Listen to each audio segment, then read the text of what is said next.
Hi అండి. ఎండలు ఎక్కువగా ఉన్నాయి కదా! ఇప్పుడు మనకి నీరసంగా, అలసటగా ఉంటుంది ఎండలోంచి బయటకొస్తే. అందుకే ఎంతో శక్తినిచ్చే రాగి స్మూతీ చేసుకుందాం. ఎక్కువ మనకి అరటిపళ్ళు కూడా డజన్‌లో కొంటుంటాం. పండగలకి, పూజలకి వేగంగా ముగ్గిపోతూ ఉంటాయి కదా! వాటిని ఉపయోగించి ఎలా చేసుకోవాలో చూపిస్తున్నాను.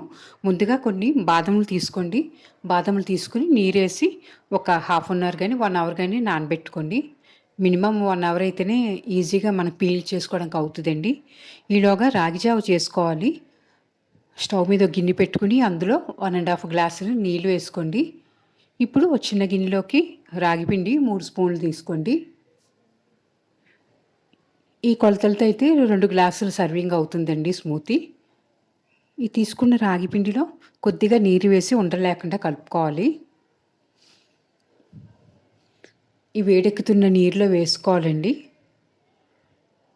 లంప్స్ లేకుండా కలుపుకోవాలి. మీకు తెలుసు కదా రాగుల్లో ఎంతో హెల్త్ బెనిఫిట్స్ ఉంటాయి. రెగ్యులర్‌గా రాగిలు మనం తింటూ ఉండాలి. రాగి పిండి జావ వేసవికాలం అది కూడాని. రాగి పిండితో ఎన్నో రకాల వంటలు చేసుకోవచ్చు. రెగ్యులర్‌గా అయితే మనం జావ చేసుకుంటుంటాం. ఈసారి స్మూతీ కూడా చేసుకోండి. ఇందులో రుచి కోసం చిన్న దాల్చిన ముక్క వేసుకొని మరిగించాలి. రాగి జావని కలుపుతూ ఉండాలి. కొంచెం చిక్కబడుతుంది కదా! అప్పుడు ఉడికాక ఇది తీసేయాలండి.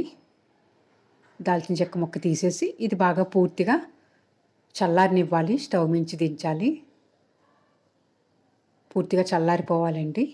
ఇప్పుడు చల్లారాక ఈలోగా మన పండిన అరటిపళ్ళు ఉన్నాయి కదండీ!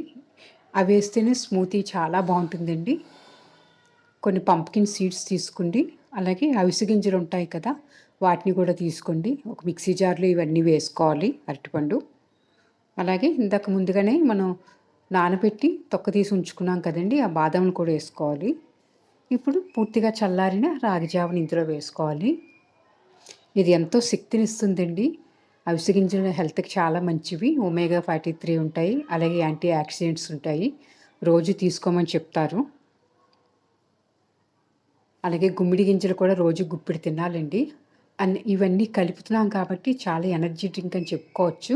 అన్నీ కలిపి మిక్సీ జార్‌లో ఇలా బ్లెండ్ చేసుకోండి. అరటిపండు కూడా తక్షణ శక్తినిస్తుంది. మీకు అందరికీ తెలుసు కదా! ఎప్పుడన్నా మనకు నీరసంగా అనిపిస్తే అరటిపండు తినగానే శక్తి వస్తది.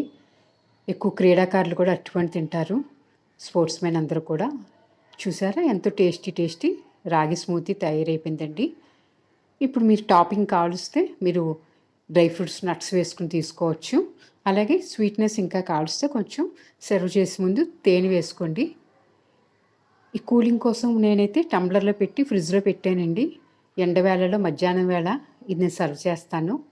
అందుకే ఇలాగ స్టీల్ టంబ్లర్‌లో వేసి ఫ్రిడ్జ్‌లో ఉంచాను. మీరు తప్పకుండా ఒకసారి చేసి చూడండి. ఎంతో ఈజీ. మీకు నచ్చినట్టయితే నా ఛానల్‌ని సబ్స్క్రైబ్ చేసుకోండి.